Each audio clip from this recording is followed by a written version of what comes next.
Welcome back, fellow armchair generals. This is Gamer 1745 here with my continuing playthrough of Hearts of Iron 4 with Black Ice 10.33. We're going to be continuing this, but before we do, if you haven't already, please subscribe to the channel, like the videos, and share the videos, and all that really good stuff. Okay, so we can maybe sell them a little more supplies. Yeah, thought that could go to plausible. And we can sell the Americans a bunch more supplies. We are down by 6.5 money. Which, yeah, here I'm comfortable bleeding out some, but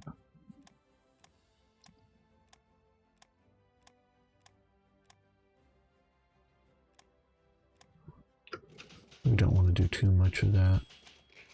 I know we've added a lot of oil coming in and steel, which is cheap, but yeah, we're trying to build our stocks back up there. Okay, so now we're still at 590 even with that. What can we do? National decision. Create the 4th Panzer Division. Yes, please. The 3rd Licht and the 2nd Licht Division. I have mixed feelings on the effectiveness of the light division. Now, some of these divisions will go away eventually through the event change, because this is the... which maybe is supposed to have come first? I don't know. Yeah. I don't know. Upgrade the 1st Light Division from the Light Brigade. Okay. Eventually, Germany goes away from the light divisions. Are they in the production queue? Yes, okay. So these are all in the production queue.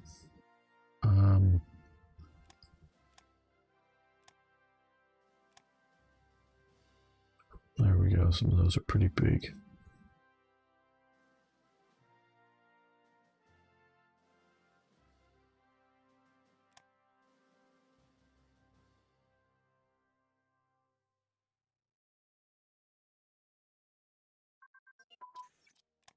Medium popularity and high explosive ammunition for cruisers, it looks like. Okay.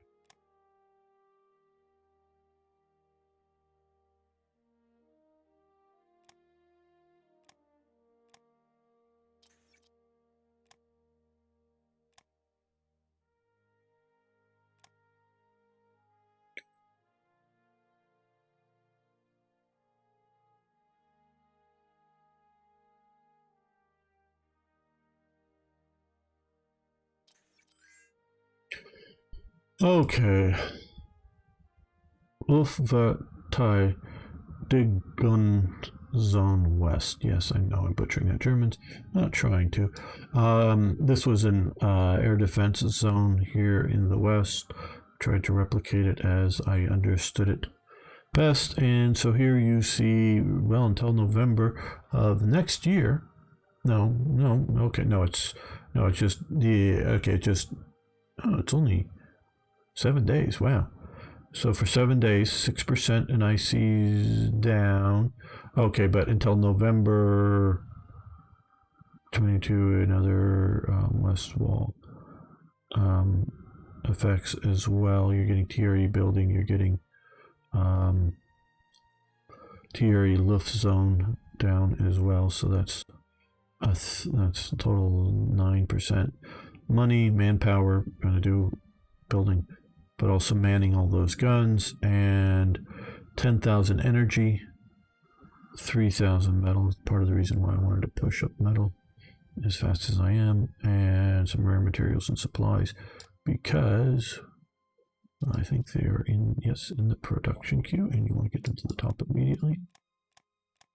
You'll get mostly, I think these are single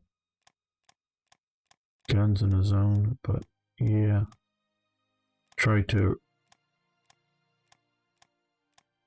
recreate my understanding of the whole process here.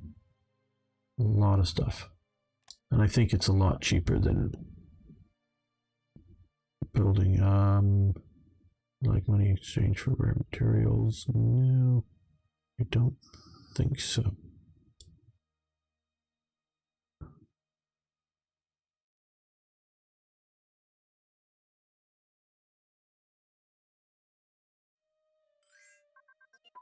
Here we go. And now we see over, okay, yeah, pause. A lot of this area here, not literally maybe everywhere because some of the, are just not much there, but over the, primary sort of cities and whatnot, some air defense up. Okay, advanced training centers, advance. Okay, tank training crews, blitzkrieg. I think these advanced training centers here. Okay, we want to stop that. And then here, tank crew training. Yes, we want to do that. Even though I know we've lost high popularity, so we don't have some of the leadership benefit. Okay, so that's advanced training 2 takes a hit of approximately 1% or so on our officers. I think that was some of our coal mines. Yeah, our last of our coal and steel that we had in our production. So we're doing that. Okay, the Shell plan. Very interesting officer. I've read part of his book. He gets to be director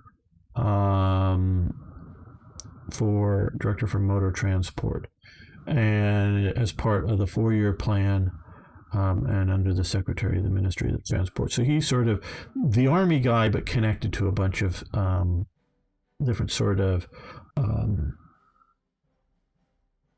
both political and governmental ministries and whatnot outside of the Army. And so what he is looking at, his job is to rationalize production for possible wars. So the program reduces the number of trucks from 113 to 30 different models, cars from 52 different models being made down to 19, and motorcycles from 150 different types of motorcycles being made down to 30. And this is for civilian manufacture. So although we've talked about that this isn't a centrally planned economy, and it is not, and it is something that does allow competition, and it's not so much like, definitely not like keeping different colors of paint jobs in cars, and even I don't even think it's like from cars from 52 to 19, the difference between I don't think, notice when I say like a convertible versus a hard top cars, or some of other optional extras around the cars. I think those are all still sort of happening, but it's like engine and transmission and basic body style, these basic things for the trucks, for the cars, for the motorcycles, so that to get replacement parts for these vehicles, whether they're going to be in private use, and definitely like trucks. I'm sure you have flatbed delivery trucks and trucks that may be delivering, fuel oil because I know Germany doesn't do lots of fuel oil, but or other sort of like water tankers, tank trucks, that have a big like a tank on the back of them, or different delivery van type things. I'm sure there's all these sort of various custom jobbery things going on for both private, commercial, and other sorts of military reasons. But the real sort of the manufacturing bottleneck areas of like engines, transmissions, wheelbase, all of those frames and all that stuff is sort of rationalized down into just these, still moderate numbers of versions, but the government is limiting them down. And so this helps, it keeps it going. If there becomes shortages because of war, yes, you can have fuel. And so That's the shell plan.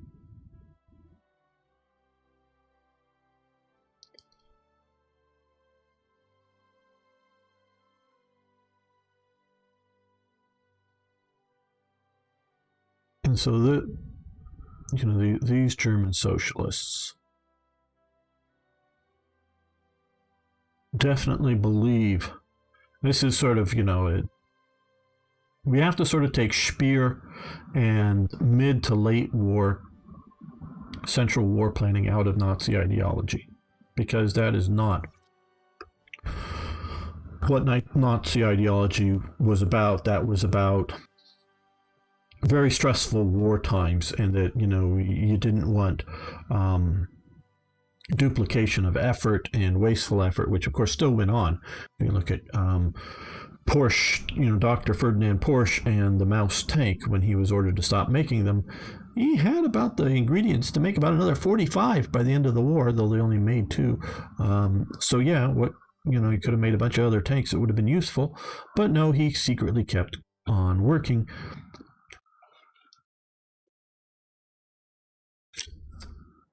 And disobeying orders to stop, disobeying orders to send all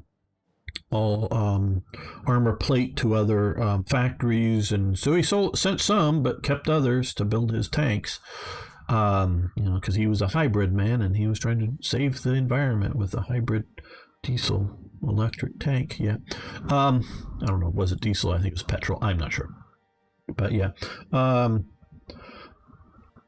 So they definitely, that's becomes essentially planned economy. But the Nazis believe, Hitler, the Nazis, whatever, the German National Socialists, believe in competition between companies, whatever, that kind of stuff in the market. But they still believe that it's all collectively owned by the people. So, and Hitler does not believe that one single central authority is the best way to organize things like economies up.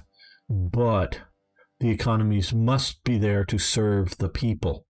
See, that's where it is socialist. And they definitely have social welfare programs that are socialist. Some of the social welfare programs is, hey, those people that are not the right type of people. Yeah, we just have this room you can go stand in for a few minutes. Yeah, because that'll help out the rest of the people that won't have useless eaters or whatever, So, that is national German socialist way of handling things, yeah. And if you think that's just German socialist, look for the clip of George Bernard Shaw back in the 1930s, film of him talking about, yes, sir or madam, everyone should once a year should have to come before a board, and the board will say, yes, sir or madam, what do you do to justify your existence on this planet? And if you don't have a satisfactory answer, that's George Bernard Shaw, which is still thought to be an acceptable person to like nowadays, and this is held up as a good because he was a Fabian socialist. Yay, socialist Fabian society is still going strong in Britain.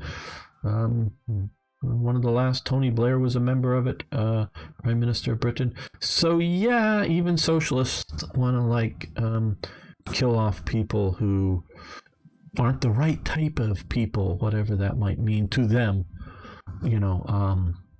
So yeah, if you think death panels, they're just the fictitious of the right. Yeah, well, they've said so before. Okay. Mein Führer, our spies have stolen plans that let us improve our ability in fighter targeting focus to level 3, giving the following benefits. Bomber. Okay, so one of the ones I don't think you should be able to steal, because I would rather up to us. Yeah, okay. Because I think it would be more up to us if we wanted to focus on targeting bombers or fighters, but it's not a bad thing there. Okay.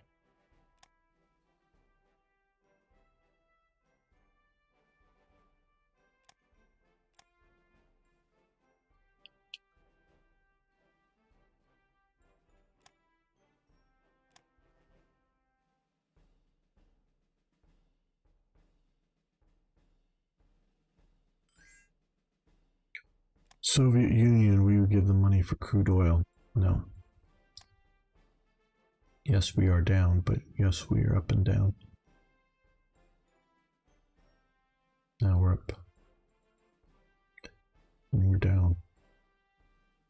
We're fighting our way back to get back to good levels of steel, so we're going to keep importing it. We probably should. Let's see. Because we had the coal problem for a while. Okay, or energy or whatever you want to say. Because it does sort of on the map, although you can trade it. Include like hydroelectric plants or potential. Okay. Yeah, 24 from America. I mean, it's just 1.22, but we'll do that. We'll end that. We don't need to have that going. We're still going up on rare materials.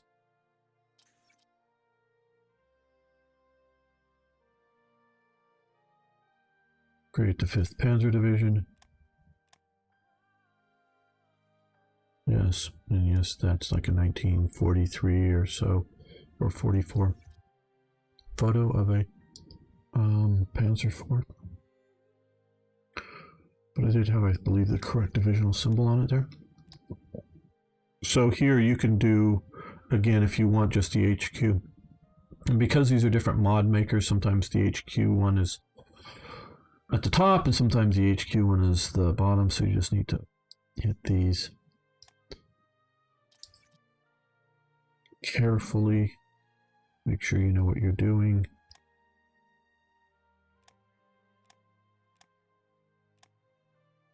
Yeah, so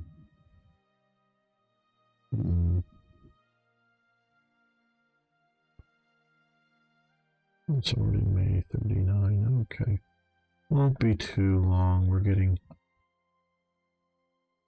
well, that's gonna keep pushing more and more into Kiel, which we have the slots for currently, it looks like.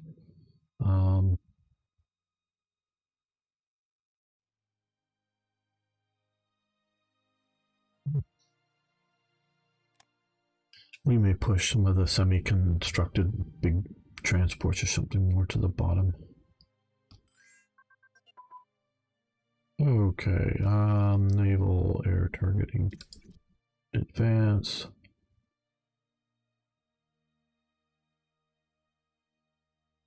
Yeah, we'll let that continue.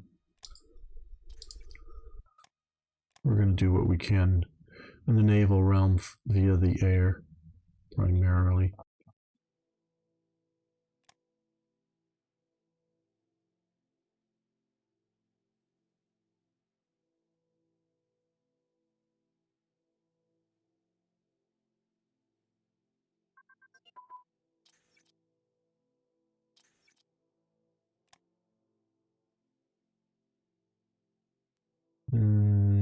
Heavy cruiser orbit. Is that over here? Or is it just grayed out here? Yeah, heavy cruiser armament. Okay, so that's grayed out. I don't really know how much I'm really going to do a lot of these. Where I want to get down attacks, delay between attacks down lower and lower, so we're going to focus on some of that.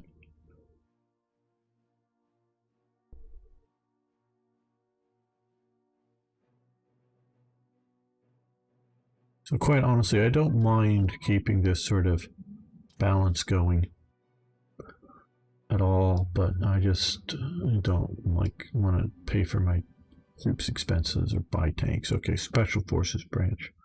Upgrade advance. Okay, well, that was that. Okay, nothing more on that panel to do now. Yeah, pretty soon we'll be getting into 1939 technologies, generally speaking. I know a few things we have pushed ahead on, but Trying for efficiency over speed for most. Something like getting that early, because that just increased leadership, which gets everything else going faster sooner. Where better fighting tanks or something, I don't need them now because I'm not fighting anything. So yeah, now I want all that stuff by the time we get to the action portion of the game.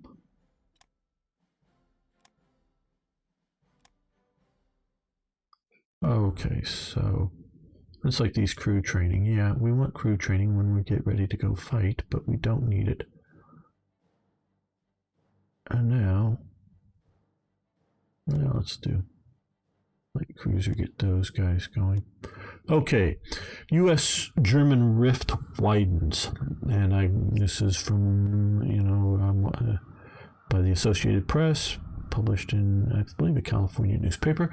The U.S. State Department assigns its ambassador Hugh Wilson, pictured, to Berlin to an indefinite tour of duty in Washington and publish new protest against Nazi treatment of American creditors. Should we pay our debts and improve our relations with the USA? Now, I've had some discussions with Uncharted dealing with Hearts of Iron 4 in his rather good mod, A World Ablaze. He somehow believed that the United States was imposing sanctions on Germany. They weren't. In fact, quite the opposite, because they want, Germany has a lot of outstanding debts. I don't know how much, if much at all, was war reparations from Germany to the U.S. over World War I, but there was massive war reparations to France, to England, and also to other nations as seen fit by, like Belgium, and possibly things like Poland. I don't know all, but that Germany had to pay a lot of money, and people didn't really want Reichsmarks. They wanted gold or English pounds or US dollars or some other non-German hard currency. Meaning they didn't want Russian Tsarist rubles or something, They wanted a currency that will spend internationally well. So what the U.S. did was they loaned huge amounts of money to Germany to be able to pay the war reparations.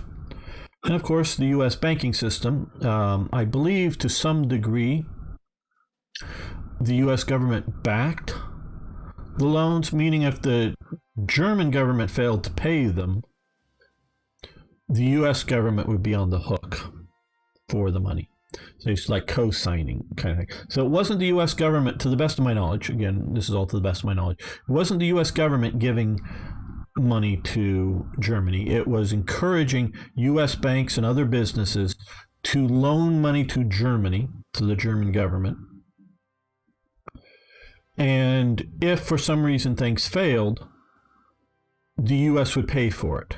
Cover the losses to the creditors for what they lost on the deal. So this way, the idea is that the U.S. will make money because they loan money to Germany at an interest rate that will make them money, but will allow Germany to pay off its war debt, its reparations, which in some cases very much Germany should have paid for, because trashing. Like Belgium, they were a neutral player in this whole thing. They didn't deserve to be trashed.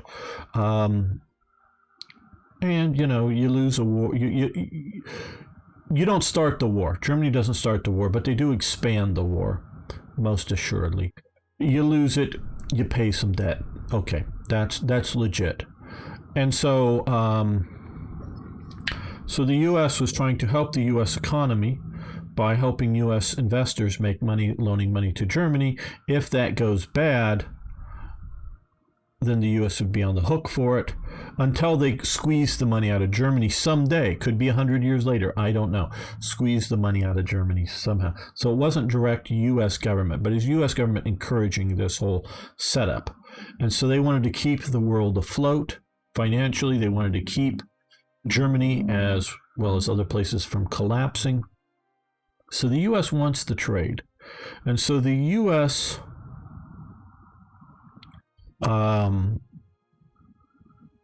Wants Germany to have dollars, pounds, gold, silver, whatever, to be able to pay off its debts, including its debts to America, that they look upon it as, hey, we were helping you out. We didn't, because the U.S. did not sign the Versailles Treaty. They did the Saint Germain Treaty. But hey, since you signed that Versailles Treaty, you incurred these debts, you accepted them. We're just trying to help you out. Yes, we're going to make a profit on it. I don't know the interest rates. I don't know whether we call it usury, meaning abnormally large levels of interest, or whether it was just the standard common level of interest. And hey, it was safe for the U.S. investors because the U.S. government was going to back it, kind of deal. So don't quite know, but it was ultimately meant to help out the world economy situation in a post-World War I world, because these countries here have basically bankrupted themselves defending themselves against German attacks. So they're trying to use the money to, say, shift from large numbers of soldiers, moving them to civilian, shift over. And part of it was continuing buying arms from the arms companies. So they didn't just shut down one day and then lay off all their people because, well, we're not making guns and it's going to take weeks, months, or whatever to try to convert the factories to civilian goods. Oh, and do the civilians have any money to buy toasters with? Or telephones, or whatever it might be, so we don't collapse. Oh, and why we're also demobilizing the army, so you're going to have lots of unemployed men that won't have money. So they kept buying arms after the war was over, and they didn't need them for any immediate use, because they didn't want these companies to immediately, and they said, hey, yeah, we're still buying it, we're going to taper down our orders. They weren't, because hey, we originally ordered 1 million of these guns, we'll take 50,000 now, and next month 30,000, 20,000 a month. Slow your production down, convert your production to toasters or bicycles or whatever it may be. And so you just keep that from collapsing. So the U.S. wants to keep all of this system going. So the U.S. wants trade. The U.S. wants to trade with Germany, even though it is National Socialist Germany. Finland was one of the nations that was very proud of itself, that it was always making its payments to the U.S. government. And they even made a little short newsreel film about it. Including, I think, making payments to the U.S. government while they were in the continuation war, and the U.S. was at war with Germany. So they were they weren't actually at war with each other, but, even through some of the trying times, that Finland was still making sure it was paying off its American debt, even amongst all of its crisis, because it wanted to have a very stable reputation in the international situation. So even when the Soviets are fighting the Winter War, they were paying off the American debt. And so basically there's no good answer. There's just two bad ones. We'll reduce our because we need to try to keep our relations good with the U.S. to continue the trade, but because we haven't been paying appropriately, we will take a ding of that, and we can pay them off 400 gold or whatever, or we can not do it and really hurt our relations and not be able to trade with them anymore. So you want to make the payment. So the U.S. wants to keep, through the 1930s, up until the outbreak of the war, basically, including, because this is well after the whole first, Sudetenland, they're not putting any financial sanctions on Germany for taking Austria, for taking Sudetenland, for breaking other elements of the Versailles Treaty. There's none of that going on, as far as I can tell. Rolling artillery barrages increased to 3. I think that's one of these. Okay, yes, we will stop that at the moment.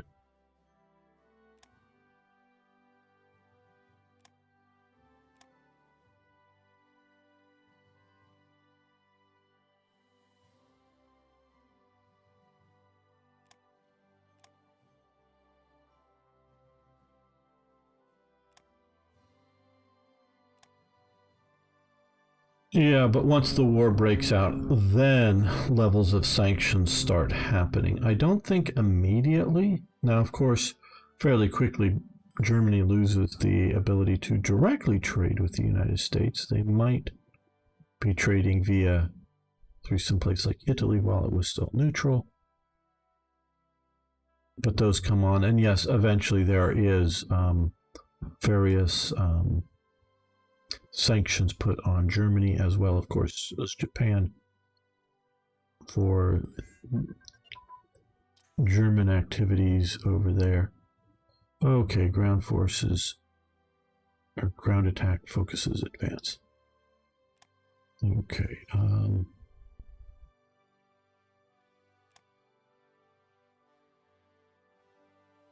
Is that one of these? Yes, 39. Well, we're awfully close to that, so I guess we'll let that one go. And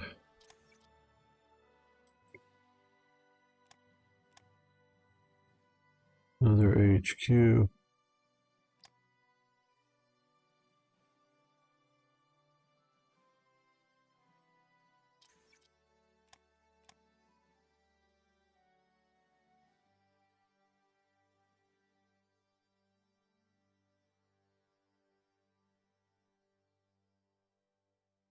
Nothing is terribly simple with all of what's going on with World War II.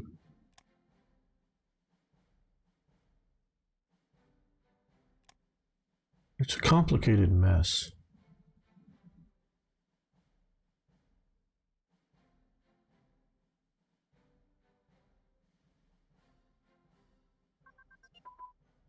Early is on. Okay, that I believe here as well. Okay, 39. We'll stop that and we'll move to.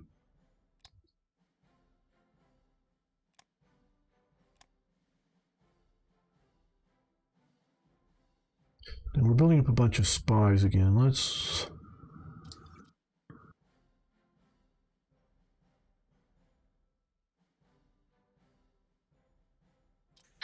Well, we've had some success on stealing technologies.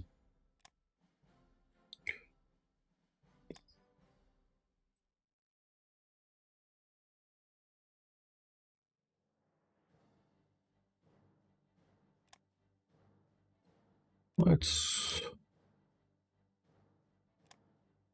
see if there's anything useful to steal from the Soviet Union. Probably not too much.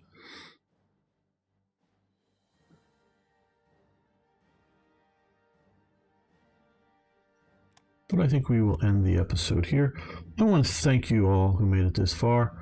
Really enjoy having you watching, commenting below. So see you next time for more, yes, even more Hearts of Iron.